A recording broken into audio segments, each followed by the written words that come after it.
Today on Dr. Phil. She brought home the bacon. You said to him, he's never really been a provider. That's a fact. He brought home another woman. He cheated on me behind my back. Are you in love with your husband? I think so. Were you in love with him before you knew somebody else was in love with him? No. Affair aftermath. My husband had another woman pregnant. But you are the one. She's one of the ones. Let's do it. Why don't we stop all the drama, stop all the fighting, and let's go get you better. Here we go. Have a good show, everybody. If I can help get this family back on track, are you willing to do that? Ready, free, take. This is going to be a changing day in your life. Go, Dr. Phil.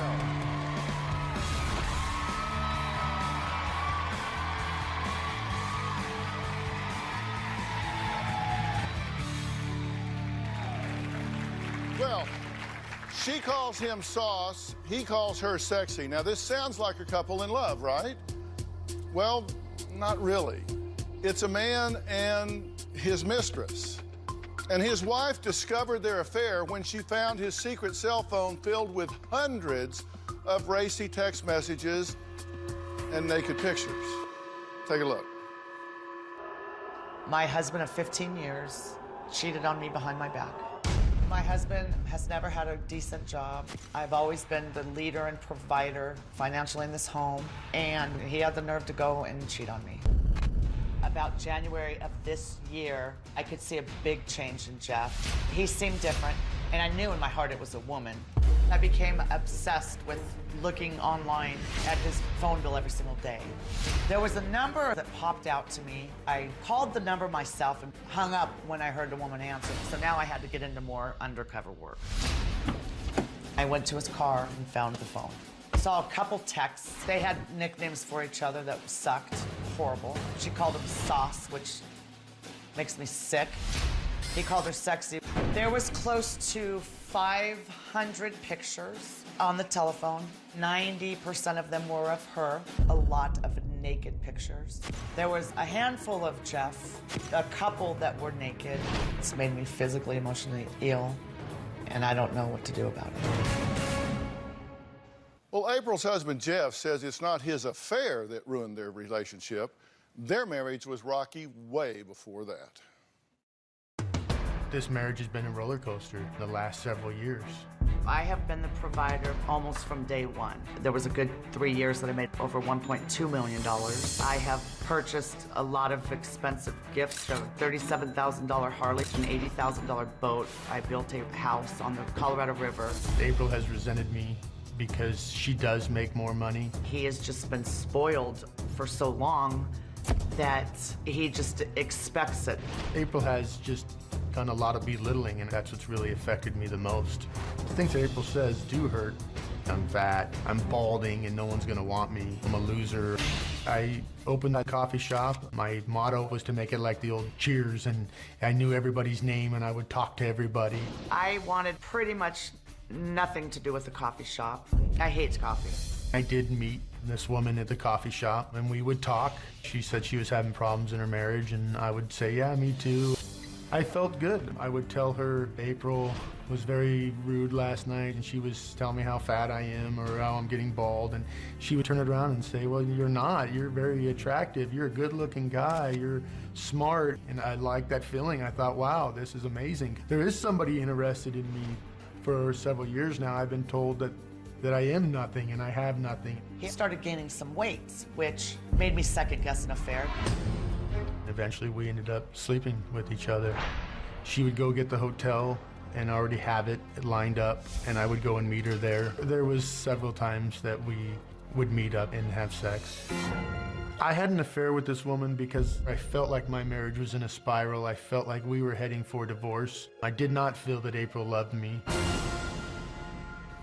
You guys are here for a reason, and sometimes I think people at home maybe don't think about this, but you sat down and wrote a letter, and you decided to come here, and you have an objective when you came here. Is this a decision day? I believe so. So you're here to try to get some point of clarity and make a decision. 100%. And this is very raw because this has just come to light very recently. 4 weeks tomorrow. 4 weeks tomorrow. So you're up against this now, and you're saying, well, this is all spinning in front of me, and I don't know what to do about it. Yes. And what do you want? I want the same thing. You want to know what to do. I want to know what to do also. All right. And this is hard for you. It's still emotionally very raw. Yes. All right. Are you in love with your husband? I think so. You think so, but you don't know so. I love Jeff with all my heart. This was just devastating. Do you really love him with all your heart, or are you having a love reaction because somebody else is interested in him now? No. Were you this in love with him disgusting. before somebody else was interested in him? We've been real resentful the last few years. But I do love the guy. I think. Okay, now this is an important question. Were you in love with him before you knew somebody else was in love with him? No. Not in the last year or two. Pardon me? Not in the last year or two. Okay, because this is important. That Yes. doesn't mean that you don't want to save this marriage, but it is important because in the last year or two, you really weren't just all so in love with him. No, actually, closer to 3. We've Okay. lost home. Lots of things have happened. Yeah, and so he says that you have called him bald, stupid, fat, short, ugly, a loser, that you have hit and scratched him, that you have told him that he is not her man, that no one would ever want him, told him he doesn't make enough money, said he's never been successful. So very hostile, aggressive, emasculating, put down sort of things to him. That's what he says you've done. Is that true? I've said things very much so in anger. He's also said very hurtful and horrible things Yeah, too. well, I'll get to him in a minute. Yeah. I'm just trying to see where you were. So these are things that you agree and acknowledge that you've said to him. Yes. And done to him. Yes, physical. I've been married. I've been with him for 20 years.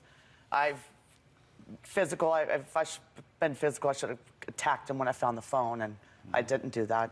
I've kind of reached out a couple times, but that's knowing that my husband's compulsive lying to me, And you said that you make all the money. which was true. Right. And that he's never really been a provider. That's a fact. And as I'm reading through these, those to me sound like very emasculating sort of things that are very condescending and emasculating. Sure. Okay, and what effect did these things have on you? Well, obviously, to change the way I felt about her. And it hurt me inside. It would hurt. And that's probably why I did what I did.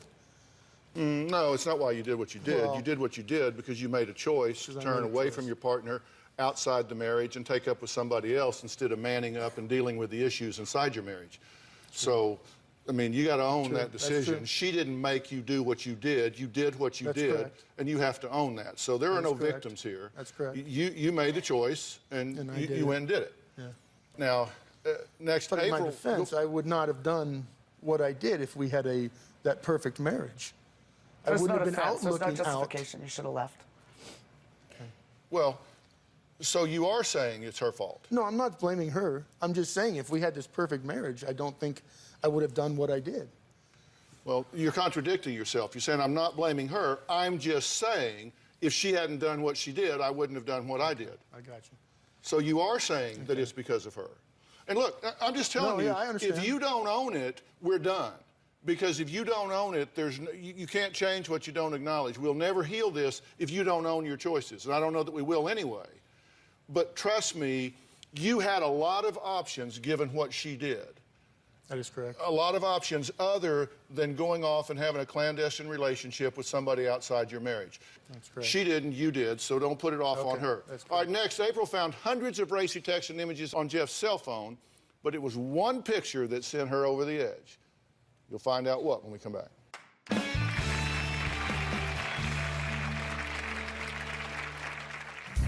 I'm angry and hurt that he cheated on me, and I think how any woman could do that to another woman, and she's married too. I'm just blown away by it. She makes me sick. I want to wring her throat. The woman gave him a watch, which has been a struggle also. It's a trigger to me. I have told him, I don't want you ever to wear it. That's just a symbol of what you've done to this family. He must get rid of this watch.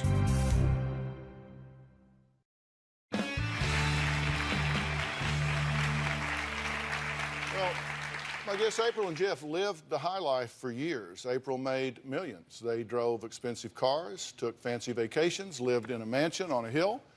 But April's perfect world came crashing down a month ago when she found Jeff's secret cell phone. April does check my phone all the time. She does go online and see who I'm calling. So this woman got me a phone so we could communicate back and forth without using my normal phone. So then the texting became more and more, and then there was sexual innuendos, and then we started sending some naked photos back and forth of each other. The worst picture that affected me was the picture of her fully clothed, standing in my kitchen. This is where the photo was taken, which makes me disgusted and sick to my stomach. He let this scumbag come into my home. What hurts me the most was that she was in my house. I feel like I was raped by her. What do you think you should do at this point? Are you convinced that this relationship is over? I think without some serious changes, absolutely.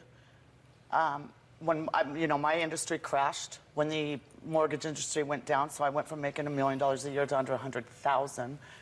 And meanwhile, I bought this coffee shop that we've lost about $800,000. We had it for 5 years, and he went there every day, made horrible income because we couldn't pay payroll, let alone him.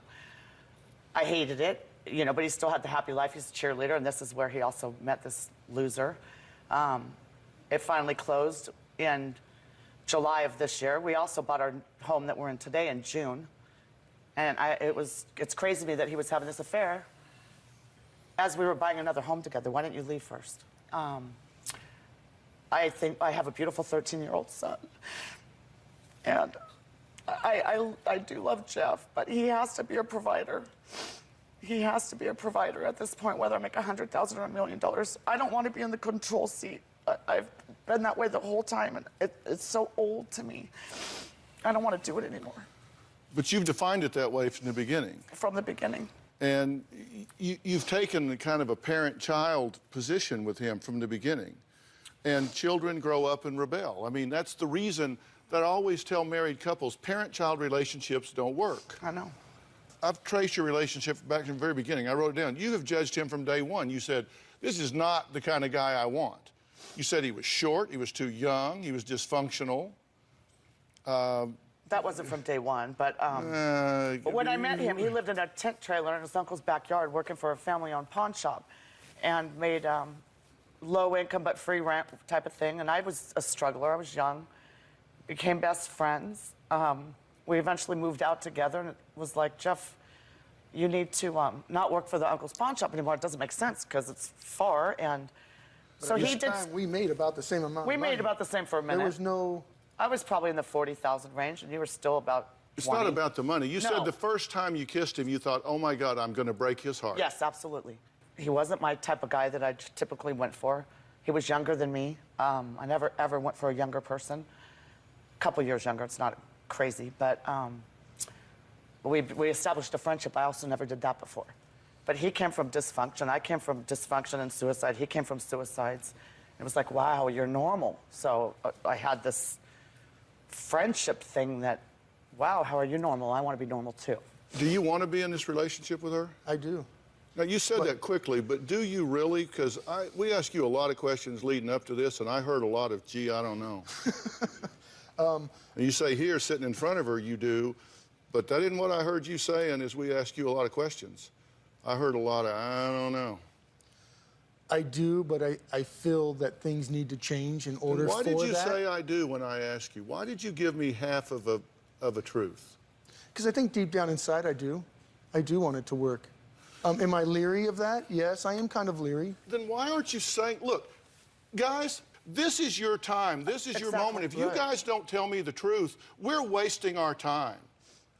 And you're not being honest here. You're saying, oh, I don't blame her, but look what she made me do. I had to go through 4 times to get you to see I am blaming her. Come on, you own this. You made the choice, do it. I say, do you want this married? I do.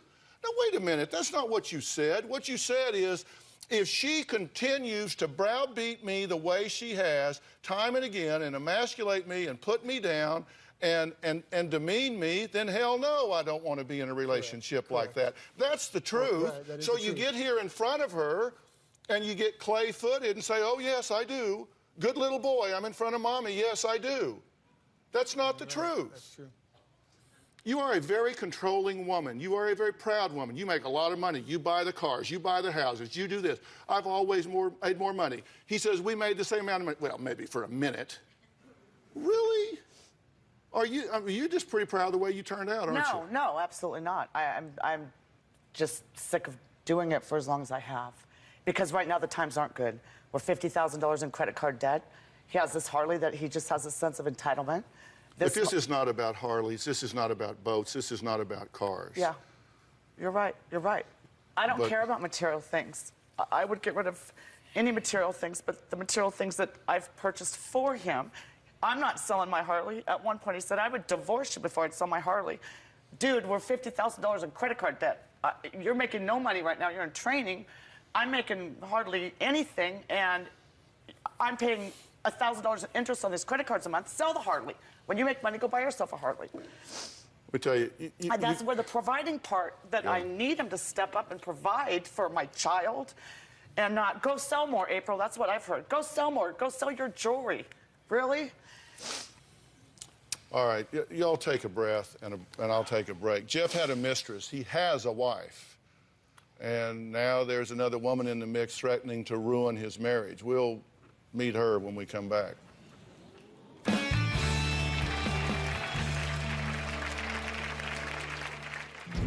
April has gotten physical several times with me. It's always been when she has been drinking. There's been times where I was actually sleeping and she came in the room and she was mad and she started punching me and scratched my face.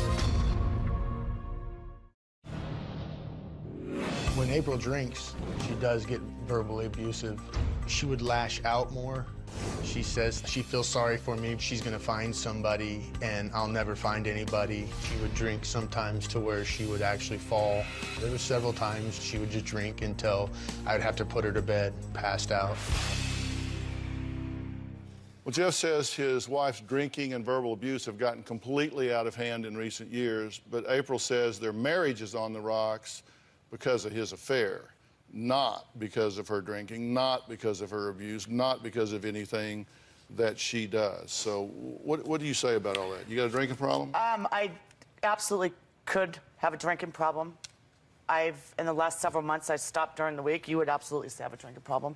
Then I would just kind of do it on the weekends, but I escalate when I drink. I drink a lot, and it used to be social and fun. And the last several months, it became anger, verbal abusive. I think in the back of my mind, I knew that something wasn't right. Well, why don't you quit doing that? I have. Well, in the last 30 days since this has happened, I didn't run to drinking at all. I think the drinking's not a problem. I'm done with drinking. But immediately, the attitude started and the disrespect started as soon as the drinking started taking effect. Listen, you don't. Pouring alcohol on raw emotions Right. is like pouring gas on a fire. Sure. You don't need to be anesthetizing your inhibition centers right now. You just don't need to do that. And look, it probably seems like I'm pushing both of you really hard right now. It's just I know where we're going, and I know what you need to do to make clear decisions here. And that's why I'm telling you, look, you've just got to be completely honest with yourself. I think, I'll just tell you what I think. You can decide that I'm wrong. You don't need to agree with me. Anything that I say that won't withstand challenge, throw it out. It's okay. I mean, I'm not the repository of all knowledge. I'm going to tell you what I think. I could be wrong. I'm not, but I could be on this. You think you married beneath you when you married him. I believe that to the core of my soul. I mean, everything you've said, he wasn't what I was looking for. He's not my type. I made more money all along. I bought him this coffee shop to make him feel like a man. How condescending is that, even if it's true? I mean, even if you believe that. I mean, these things but that is a marital problem. This infidelity, that is at a whole different level. You have a relationship marital problem that needs to be worked out. That's at this level. The infidelity is at this level. I don't think I married beneath me. When the life is good and everything's handed to him, it's great for him, but then when things get rough and he doesn't step up, then it really frustrates me. Yeah. So I don't think I'm married beneath me, though. Yeah, I really don't think you're ready to get honest with yourself about this. You say he is bald, which is just a little close to home for me, thank you. You call him bald, stupid, fat, short, ugly, loser. And you tell me that you don't condescend to your husband? Come on, seriously. Yeah, but it's been out of anger, and deep down I feel like I don't really mean that. You just say it because you want to make small talk? Well, when he pisses me off, or he's said nice things. Nobody would want you. You don't make enough money. You've never been successful. This is someone you respect. This is someone you admire. This is someone you look up to. No, this is someone that you aspire to be. That's wrong. And you tell me you don't think you married beneath you? Come on. I didn't think that at the time, But Dr. you're Phil. never going to be able to heal this situation if you don't come down off your high horse and recognize that people are just people. You take yourself a little too seriously if you decide that you're here and he's like the hired help. That's never going to work. I agree. Any man with a spine I agree. is not going to respond well to that any more than a woman is going to take that kind of stuff out. You know, you're be barefoot and pregnant. You take care of me. You wait on me hand and foot. No woman with a spine is going to put up with that crap from a man. It's not just because you're saying it to a man. No woman's going to take it from a man either. You need to get that. I get that. Whether he's having an affair or he just resents you, he's not going to take that. And if that's how you feel about him, you either need to change that or get out of this relationship. And I don't expect you to feel good about being treated that way. But do you get that doesn't justify the choice you made? It does. You went out and did what you did. And that you could have dealt with this completely differently. Correct. And until she understands completely and fully that you get what you did to her when you did that, she will never get over this. Well, I said there's another woman that wants to blow this deal up. That's her mother. That's April's mother. You're going to hear what she has to say about this when we come back. Plus, April says she has 5 non-negotiables. We're going to find out what those are when we come back.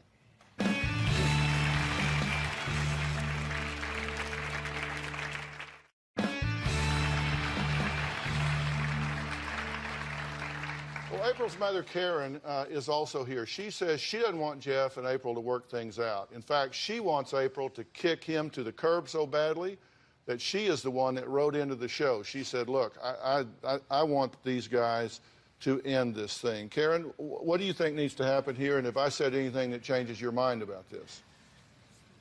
For the last at least 5 years, I've watched a dysfunctional marriage, my daughter drinking too much, my son-in-law not doing anything that he should be doing to help pull the family together. In my opinion, this relationship is doomed. Mm-hmm. You don't think it should be saved? If it could be saved, maybe I'm a little pessimistic, but the damage that has been done, my daughter has not just found out her husband's been cheating on her for close to a year. She had the pictures of it. She had the messages back and forth. She has pictures of this woman in her house. And she tries to put it aside. I don't know if she can. Mm-hmm. And Jeff, I don't think people don't change that drastically. Jeff has never been motivated to take over the finances. I love him to death as my son-in-law, and this kills me to even have to say about him, but I don't think it's going to work. I don't think they're going to get the counseling and then Jeff's suddenly going to step up to the plate and be at least an equal to April. That's what she needs. She doesn't need him to take over. She needs him to be a partner. So what are your non-negotiables? I want, well, trust. I've told him if he lies to me, I don't care how little. And he knows nothing gets by me. It might take me a little while to figure it out, but I need honesty. Well, you made a list. You said he has to provide financially. He has to make you feel wanted. He has to be affectionate like he used to be. He has to communicate with you, and he can never, ever lie again. Yes. Those are the 5. Yes. Let's say he did all of that. Where would you be? I think that I would be totally in love with him again, because lately we've almost kind of like dating. He started becoming my best friend again. So you're saying that you could forgive? I think so, but it's going to take time. Mm-hmm. I want the help and the tools And I need to know that, I'm your partner. You talk to me about everything. You don't go somewhere else. Create more drama. Are you kidding? So stupid. What do you think about those things? I feel that they are doable. I feel that, do I want to be financial? Do I want to take care of the family? I do inside. I do. Are these reasonable expectations? I think they're reasonable, definitely. Here's my bottom line on this, just so you know what I think, and then you can take that and do what you want to with it. I don't think every marriage can be saved. People ask me all the time, can a marriage survive infidelity? Yes, it can. It doesn't mean it should, but they can. But you have to own it. Correct. There's no theory under which it's okay. Doesn't matter if you found her in a convent. It doesn't matter if you just turned a corner and ran into her and gee golly darn, look what happened. Doesn't matter how, why, when, where, it doesn't matter. What matters is what happened. And that has to stop, and you have to never see her again, and you have to be a completely transparent, open book. You have to be a complete picture window. You have to be accountable, because trust has to be earned back. Now, once that's off the table, you have a relationship dynamic here that just isn't working. You have an attitude here, this is a parent-child relationship. That won't work. No. It just simply won't work. And aren't you tired of being the parent? Totally. Don't Very you want much. a partner instead of another kid? 100%. And aren't you tired of being treated like a second-class citizen? I mean, that just doesn't work. No.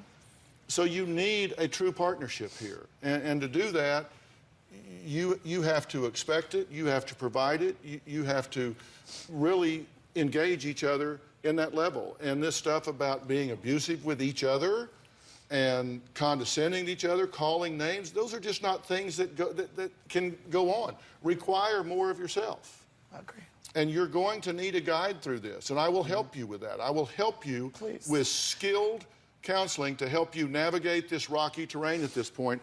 And I can tell you, you will know in a very short period of time whether or not you have the foundation upon which to build this marriage. And you need to make a plan that puts this family unit first.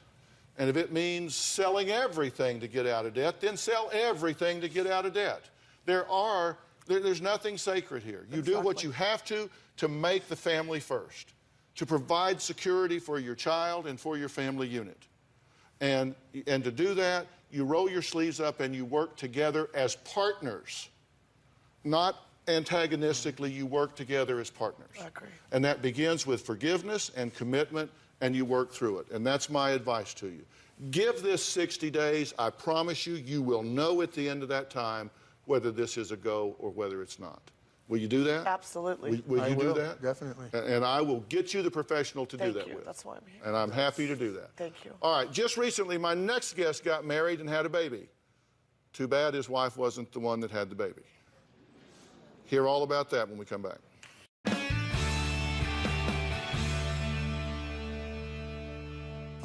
When we were saying our vows, I thought, I can't believe this is happening. I'm the luckiest girl in the world, but then all my dreams were shattered.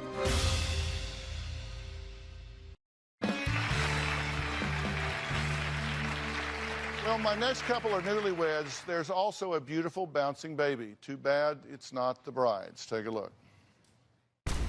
When I married Jawan, I thought I was marrying the love of my life. When we were saying our vows, I thought, I can't believe this is happening.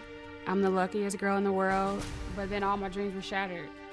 My husband told me that he had sex with his ex-girlfriend, and I'm like, well, when? He's like, oh, somewhere at the end of May. Instantly, I felt nauseated and sick, and it was like my head was spinning.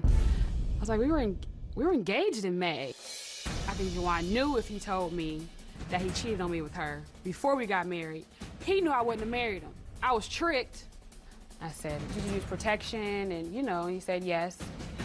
And I said, are you just saying it or are you lying? He said, no, I'm lying. I didn't. I said, well, is she pregnant? He said, I don't know. So I looked through his phone and saw these conversations of his ex-girlfriend, asking him, you know, did you tell her you're gonna leave her? I don't need drama around the baby. And I was just like, what? I said to Juwan, somebody's lying. You need to tell me what's going on. And he looked to the floor and he said, yeah, she's pregnant. I was devastated. It was absolutely heart-wrenching to hear that my husband had another woman pregnant. It was mortifying. It was like I couldn't breathe. Dr. Phil, if you tell me to run like hell, I'm running like hell. Well, we'll see about that in a minute here. Do you think you should run? Some days, yeah. Why? Definitely. What tells you run?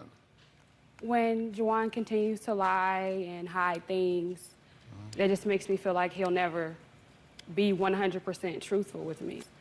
If a guy wants to kind of be a player and mess around and stuff, which I think is fine, why get married? Well, I wanted to wait, but as time was going on, she was asking me or saying, like, you know, why don't you want to marry me? And it was like she wasn't good enough for me to marry. And it was kind of like pressure, so to speak. I mean, you know, the family was kind of, you know, talking about marriage, and so she just pressured you into it.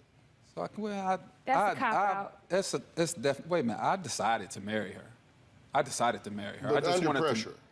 Man, it's just it was a little bit. It's a little bit of pressure. If she had not brought it up and pressured you, would you be married today? Today, but no, probably we wouldn't be married today. Definitely wouldn't be married today. He is absolutely right. I wouldn't do that to myself, to live in that type of... But he's saying if you hadn't pressured him to marry you, he wouldn't be married to you today. I can't pressure someone to do something that they don't want to do. That is an excuse, and I'm not buying it. No. Really? Absolutely. Okay, when y'all met, were you involved in relationships with someone else? Yes. What was your status? I was engaged. And what was your status? I was married. So you were engaged and you were married. Right. And so y'all were cheating with each other. My engagement ended. So technically, Juwan was cheating. I was not. He was cheating with you. Right. So you were seeing a married man. Correct. So why would you be surprised when he cheated on you? I always...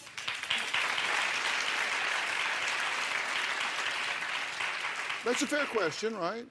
It is, it is. Because if they'll do it with you, they'll do it to you, right? Exactly. I mean, I always felt like I was enough for Juwan. I always felt like that I brought to the table everything that he needed and that he didn't need anyone else. Maybe it was naive of me, but well, that's a little that's what egotistical, isn't it, though? I mean, you find a cheater and you think, I'm the one. I'm the one that'll tame the guy. I mean, I know he runs with the girls, but I'm the one that he'll stop all that with me. Right. And that's exactly what I thought. Thought I was the one. Well, you are the one. She's the one. She's one of the ones. Okay, next. An affair and a baby seems like more than any newlywed woman could endure. Well, it's not. There's something else threatening to end this marriage. We're going to find out what it is when we come back.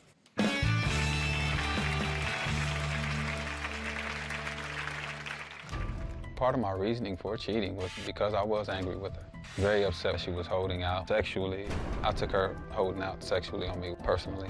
During that time when I was in that mindset, I went and cheated with my ex-girlfriend. I can't justify having an affair. I messed up, unfortunately.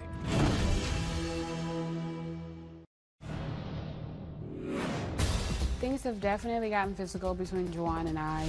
We were talking, and Juwan felt like I said something that was disrespectful to him, and he smacked me across the room, and I hit the wall. It was such a shock to me. Last time was Thanksgiving, and he felt like I said something disrespectful. We had gotten into it, and he choked me, and I honestly thought he was gonna kill me.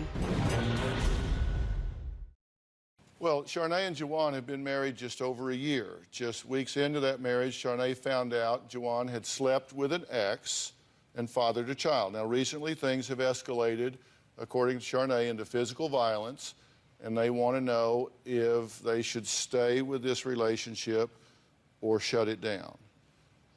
Have you gotten upset with her and hit her? Yes, I have. And did you get upset with her and choke her? Yes, I have.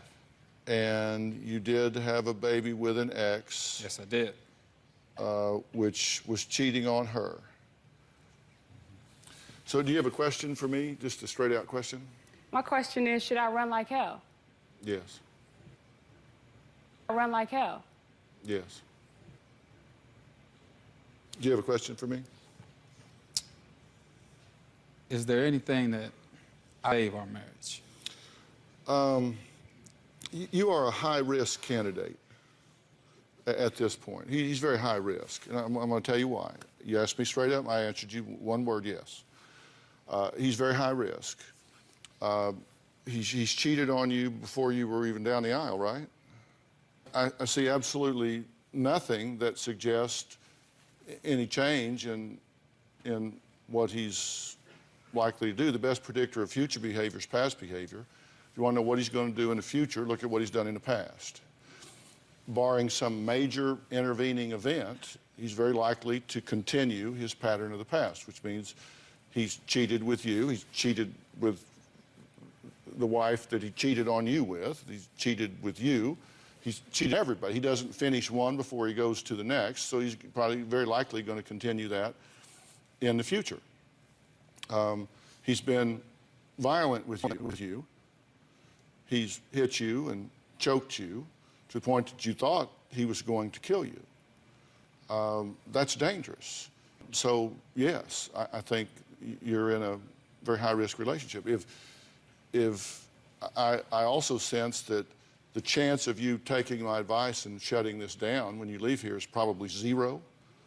You're not going to do what I'm saying to do. That's not true. So... This is it. This was it. Right here, this was it. Yeah. I'm physically, emotionally tired. I mean, I'm there. So this is it. In the alternative, I think he would have to be willing to submit himself to some, serious professional help. I mean, what you're doing is a very immature level of relationship management. The mature thing to do is finish one relationship before you start another, and really finish it. Right. And, put up some barriers and put up some boundaries. And then you've obviously got an issue with your temper. There is no time, no theory, no provocation that justifies a man putting his hands on a woman in anger. Never. That is just simply not okay. You don't hit her, you don't choke her, you don't push her. That is absolutely, unequivocally unacceptable under any theory. And if you can't control that, then you've got a problem that needs help. You don't do that. And you need to stop that or you'll wind up in jail. And so you need to learn better ways of handling your anger and communicating your things. So you would have a lot of work to do to not continue to be a high-risk candidate. So he would have to be willing to do that. And barring that, then you're simply in a very high-risk relationship. So you said, is there anything I can do? That is what you could do. All right. Fair enough? That's fair enough. Okay. Coming up, when to forgive and when to move on after an affair. My advice to all couples when we come back.